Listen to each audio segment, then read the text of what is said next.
Bien, y nos encontramos en el Cortijo de la Cruz.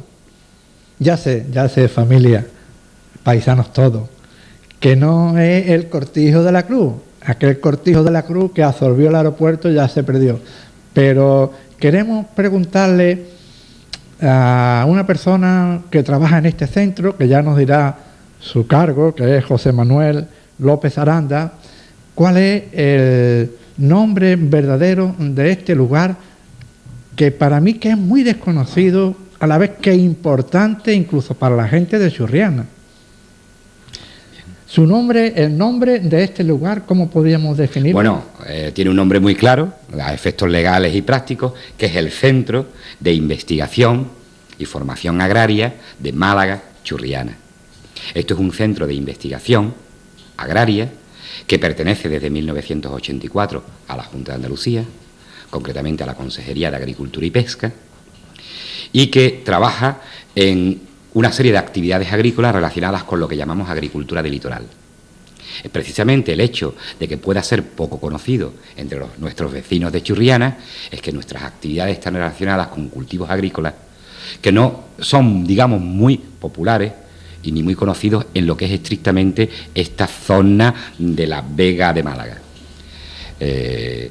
Nosotros, nuestra actividad, por otra parte, es de investigación, con lo cual nuestro contacto con el mundo exterior, con los agricultores en particular, no es directamente nuestra función. Para ello hay otros organismos o instituciones de la propia Consejería de Agricultura y Pesca, y actuamos en aquellos cultivos que suelen tener un interés importante para el contexto de la economía agraria andaluza. Si quiere, le especifico que dentro de este Departamento de Agricultura Litoral nuestras investigaciones se centran en tres grandes actividades. En el mundo de la citricultura, que aunque se refiere, y perdón, a lo de litoral, porque al hacer de agricultura y pesca, sí, también tiene algo que ver con la mar. No, porque en una serie hay muchas formas de expresar los diferentes tipos de cultivos. Y una forma de expresar una serie de cultivos que se caracterizan por ser realizados en zonas de clima benigno y en zonas costeras, les solemos llamar cultivos de litoral. Cuando yo le diga los cultivos en los que solemos trabajar en algunos de los aspectos de problemas a investigar, se va a aclarar. En primer lugar, nos dedicamos a los cultivos subtropicales, siendo el cultivo estrella el cultivo del aguacate. En segundo lugar, nos dedicamos al cultivo de los cítricos, por supuesto al cultivo del naranjo, y en tercer lugar a un cultivo que en su día fue popular en la provincia de Málaga, pero que ya no lo es, pero lo sigue siendo en otras provincias andaluzas, que es el cultivo de la fresa. Es por lo que a este conjunto de cultivos le solemos englobar dentro de la categoría de tipo de cultivos de agricultura de litoral. Claro está, el cultivo del aguacate es importante no porque se cultive, digamos, el término exacto. Exactamente, y perdone un momento, he oído que es para vosotros aquí en este centro el cultivo estrella, sí, el que hay más demanda o el que creéis más importante. Es el que tenemos obligación de servir en algunos aspectos de investigación, pero pensando en el cultivo del aguacate que existe en todo lo que es la zona del litoral de las provincias de Almería en menor medida, de Granada y de Málaga. En la citricultura, desde este centrito de Churriana, se coordinan actividades de investigación y de experimentación que se ubican donde están las zonas importantes del cultivo de cítricos, que no es precisamente esta vega, aunque en esta vega, la cabecera de la vega, como usted bien sabe, y alrededores tiene importancia, son mucho más importantes los cultivos de cítricos que se hayan ubicados, por ejemplo, en la zona occidental de Huelva o en la vega del río Guadalquivir en Sevilla. Y en particular, el cultivo de la fresa, desde hace ya unos 20 años, servimos, paradójicamente, desde la provincia de Málaga, aquí, todo el apoyo a la investigación y el desarrollo de un cultivo que es muy importante en la costa de Huelva. Esas son las actividades principales que realizamos. Y dentro de esas actividades, en el mundo que nos compete, que es la investigación, tenemos que acceder a algunos de los problemas o temas que caracterizan a estos cultivos. Por ejemplo, dentro de los cultivos subtropicales y de los cultivos del aguacate tenemos dos grandes líneas, tres grandes líneas. Una primera línea que nos podríamos referir a el estudio de las enfermedades de los aguacates que afectan a las raíces de los aguacates, la armillaria, la fitóftora, etcétera. Pues tenemos laboratorios de patología que se dedican a investigar la forma de resolver esos problemas que esas enfermedades de esta especie cultivada se realizan. De otra parte, también hacemos desarrollo de agronomía en colaboración, precisamente con una finca más conocida que la nuestra, que es la finca experimental de La Mayora, donde hay personal de nuestro centro. ¿Está en Almería? No, en La Mayora se encuentra en Algarrobo Costa. Ah, en Málaga. En Málaga. Pues Málaga En Málaga Oriental. La provincia de Málaga. Y entonces es muy conocida la actividad científica en el cultivo del aguacate en Algarrobo Costa, en la finca La Mayora, cuando son investigadores de este centro, los que están allí destacados desde hace años y allí trabajan. Y ahí se dedican a resolver problemas relativos al cultivo del aguacate en forma de formulados para abonarlo, prácticas de poda, etcétera. Y una tercera especialidad que nos caracteriza mucho, no solo aquí, sino en todo el mundo, es la llamada biotecnología. Un momentito. Sí. Se refiere no solo aquí, en este centro en concreto. Este centro es conocido a nivel mundial por una serie de factores. Sí, pues esto nos interesa mucho que lo... Es que muchas veces, se lo digo a usted, paradójicamente, que somos muy poco conocidos con nuestros vecinos y somos enormemente conocidos en Estados Unidos, en México. Bien, hay varias actividades de este tipo que somos francamente muy conocidos a nivel mundial. Yo me quería centrar en esta que le estaba comentando ahora, en lo que es la biotecnología del aguacate, en lo que es el cultivo in vitro del aguacate, con una magnífica colaboración que tenemos desde hace años con la Universidad de Málaga, y en particular con el catedrático de Biología Vegetal de la Universidad de Málaga, el doctor Priego Alfaro, que ha sido muchos años investigador de este centro. Y es apoyar en lo que llamamos vulgarmente el cultivo in vitro, el cultivo en probeta, de plantulitas de aguacate para resolver un problema científico muy serio que puede afectar a la mayor productividad del cultivo del aguacate en el futuro. A factores relativos a conceptos muy científicos, que no era cuestión de entrar ahora, respecto a la juvenilidad, no juvenilidad de las plantas de aguacate. Luego creo que si quisieran podríamos visitar los laboratorios. Incluso algún laboratorio y algunas plantas. Luego patología, o sea, el estudio de las enfermedades del aguacate, del mango y de otros cultivos. Aspectos relacionados con la nutrición y la producción de los frutos de aguacate y aspectos relacionados con el cultivo in vitro o biotecnología del aguacate son, digamos, las tres líneas principales de trabajo que dentro de estos cultivos subtropicales aquí venimos desarrollando desde hace ya 20 años. ¡Qué bárbaro! En el cultivo de los cítricos tenemos dos actividades muy concretas que afectan, aparte de la problemática de los cítricos que se cultivan no en la Vega del Guadalhorce, sino en toda Andalucía. La primera de ellas es relativa al estudio de algunos factores de ese concepto muy moderno y muy nuevo de producción integrada, de procurar criar los cultivos sin la aplicación de tantos pesticidas. Para lo cual, volver al naturalismo. Claro, volver a estudiar lo que se llaman umbrales, lo que llaman poder convivir con un nivel de plaga suficiente para no hacerle daño al agricultor, sin necesidad de tener que aplicar muchos insecticidas o venenos en el campo. Eso se desarrolla aquí y además, como también los cítricos consumen una gran cantidad de agua, de lo que Andalucía en general es deficitaria, tenemos numerosas investigaciones y ensayos dentro del centro de la finca de este centro y fuera de este centro en lo que se llaman las nuevas técnicas de riego deficitario. Y por último, el tercer aspecto que hacemos, que es el apoyo científico al cultivo de la fresa, que es la primera fuente de la economía agraria de la provincia de Huelva, que no olvidemos que es Andalucía. Nuestro centro tiene una función regional, no solamente local o provincial, sino regional e incluso nacional. A nivel de toda Andalucía. Sí. Somos personas muy conocidas en el mundo dedicado al cultivo de la fresa, porque desde aquí realizamos las primeras fases del procedimiento para la obtención de nuevas variedades de fresa. De nuevas variedades. Y a su vez tenemos conservada para la posteridad, porque nosotros pasaremos, pero la agricultura no pasará, una gran cantidad de variedades antiguas y nuevas de fresa en lo que se suele llamar un banco de germoplasma. Al igual que existen bancos donde se intercambia dinero, los bancos económicos, al igual que hay bancos de sangre, o incluso hace poco oí la idea de que existen incluso bancos de semen humano. También hay bancos de germoplasma vegetal que nos dedicamos a conservar y a guardar para la posteridad todos los diferentes tipos diferentes de variedades, y en este caso tenemos bancos de germoplasma en fresa, por lo cual somos conocidos a nivel mundial, y también, volviendo al principio, banco de germoplasma en el cultivo del chirimoyo. Una cosa que le quería comentar, En esto de la variedad de fresa, ¿es algo parecido a la naranja, que hay de varias especies? Claro. Porque, ¿en qué variaría? ¿En tamaño? ¿En paladar? Bueno, claro. Es que en el mundo urbano, y yo creo que Churriana ya es mucho más urbana que agrícola, no saben con claridad que las especies cultivadas, lo que el agricultor cultiva, son un conjunto diferenciado de grupos diferentes de las mismas especies vegetales que se llaman variedades.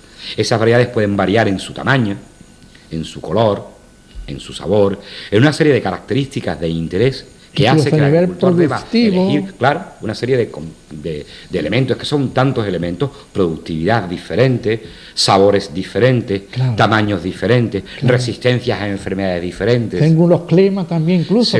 Claro, según los ambientes, según los climas, según los deseos de los mercados, que quieren un tipo de fruta o de producto agrícola diferenciado de otro, etcétera. Pues en España hay una gran carencia de variedades propias españolas de fresa. Nosotros, una de las actividades que realizamos es la obtención continuada de nuevas variedades de fresa. Una cosa que le quería preguntar, también hacéis el estudio del terreno, porque todos los terrenos no son iguales para cualquier planta. O sea. Claro que sí. No nos dedicamos claro, hay un departamento de suelos y edafología que se encarga en el estudio y la caracterización de los terrenos, que hay que aplicar a estos tres grupos de cultivo: subtropicales, cítricos y fresas, efectivamente. Precisamente lo que ocurre, en particular en nuestra finca, como usted sabe, tenemos un centro con laboratorios e invernaderos, y la finca que linda con los vecinos de Churriana. Sí, con los arrabales del casco antiguo. Claro, esta finca se caracteriza, desgraciadamente para nosotros, de tener una textura de suelo bastante poco adecuada. Suelos muy arcillosos, como bien saben los vecinos nuestros, con un gran contenido en caliza activa. Y bueno, comentar con José Manuel López Aranda, don José Manuel, que hay algo para Churriana importantísimo en su historia a nivel gastronómico. Y ahora pensaréis, un plato de comida, no. Es que en los años 40 de la posguerra, casi toda la vega de Churriana estaba sembrada de caña de azúcar, cañadú, como le solemos llamar cariñosamente, y quitó mucha hambre. ¿Para qué lo vamos a negar?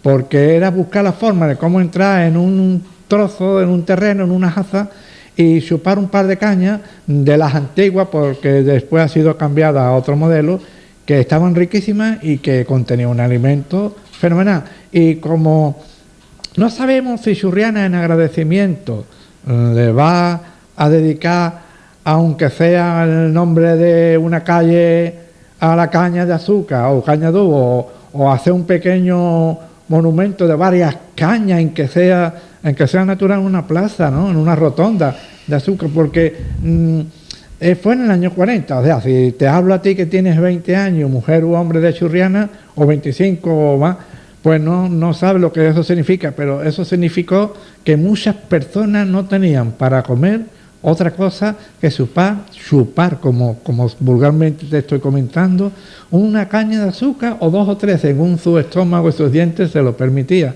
Y queríamos preguntarle, porque nos acercamos ya casi al final de la entrevista, que amablemente nos ha concedido, sobre la caña de azúcar, el significado, porque se está perdiendo en la vega, y la poca vega que queda y otros productos, pero si usted nos quisiese hablar algo sobre la caña de azúcar, como homenaje a ese plato gastronómico que tan agradecidamente los estómagos vacíos de muchos churrianeros y churrianeras en aquellos años 40 pues tomaban. Yo le agradezco su pregunta, aunque me reconozco que dentro de mi especialidad no está el cultivo de la caña de azúcar, pero sí, en el fondo soy malagueño y he vivido esto. Precisamente ligando el asunto de la caña de azúcar con este centro, y aprovecho para decirle que aquí en este centro de Churriana, en la finca Cortijo de la Cruz, se creó precisamente como organismo para investigación del Estado del entonces Ministerio de Agricultura en 1925 como finca experimental de la caña de azúcar. Y así ha durado hasta muy recientemente, hasta hacia finales de los años 70. De forma que este centro nace como consecuencia de hacer experimentación en este cultivo, que entonces era importante en las vegas de todos los ríos de la costa de Málaga y de la costa de Granada. La vega del Guadalhorce, en la zona de Torre del Mar, y todo lo que queda en la zona de la Gran Vega de Motril. De hecho, hasta hace muy poco se han llevado proyectos de investigación aquí referidos a eso que antes hablábamos de variedades, en este caso de variedades de caña de azúcar. Y había y hay una amplia colección de variedades de todo el mundo, como usted bien me ha dicho. ¿Aquí en el centro? En este centro, en varios continentes. Sin embargo, como consecuencia de la recesión de este cultivo, por cuestiones económicas, por la competencia de la caña exportada o importada de países del Caribe, como competencia de la subida en el cultivo del azúcar procedente de la remolacha azucarera y sobre todo como consecuencia del desarrollo de estas vegas para el sector servicios, turismo, etcétera, véase aquí claramente, se ha ido retirando el cultivo de la caña de azúcar y yo creo que la puntilla, y una opinión personal para esta zona y para nuestro centro, desde el punto de vista de investigación en caña, fue la retirada o el cierre de la fábrica de la azucarera. Claro. Con lo cual es obvio que desgraciadamente la caña de azúcar se ha convertido en un cultivo a efectos macroeconómicos casi simbólicos, tradicional, casi más de historia agrícola, y ahora su peso económico es pequeño, con lo cual nosotros desgraciadamente ya en este centro no tenemos ningún tipo de actividad concreta de estudio científico, pero sin embargo todavía, como usted podrá observar, la seguimos cultivando abundantemente en esta finca. El tema del producto estrella del aguacate, me ha comentado usted o nos ha comentado antes que está incluso a nivel mundial. Sí, claro, lo que pasa es que es difícil autobombearse. Es que esto no se lo van a creer nuestros paisanos.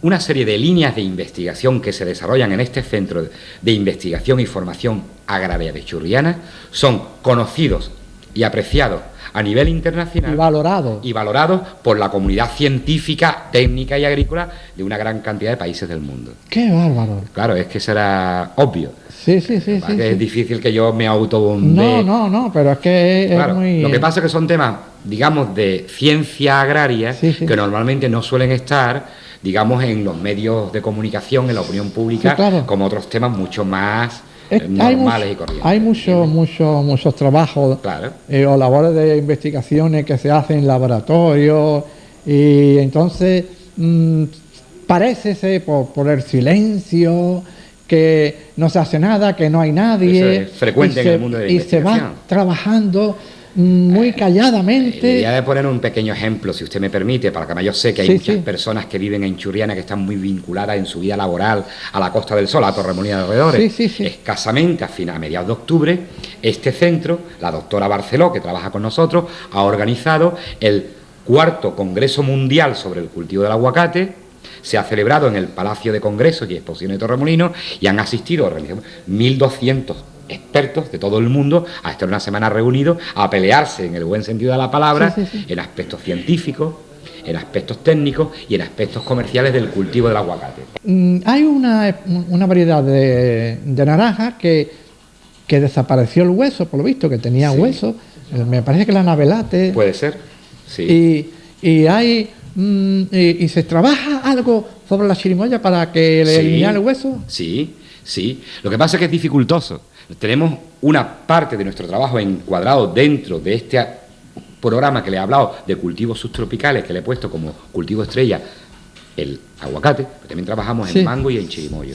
Y se están haciendo algunas actividades para tratar de conseguir nuevas variedades, normalmente triploides, es un concepto científico un poco complejo, que tienen su característica de tener no hueso. Lo que pasa es que no es fácil porque la biología floral, el mundo de la flor, del cuajado para la producción del fruto, del chirimoyo, es muy complicado, bien lo saben los agricultores chirimoyeros, pero aquí en este centro llevamos años trabajando también en algunos aspectos relativos a eso que usted me pregunta. Pues nos ha encantado visitar Cortijo de la Cruz, que es el nombre con el que lo conocemos todos los churrianeros. Y es nuestra dirección postal. Hablar con don José Manuel López Aranda, que la verdad que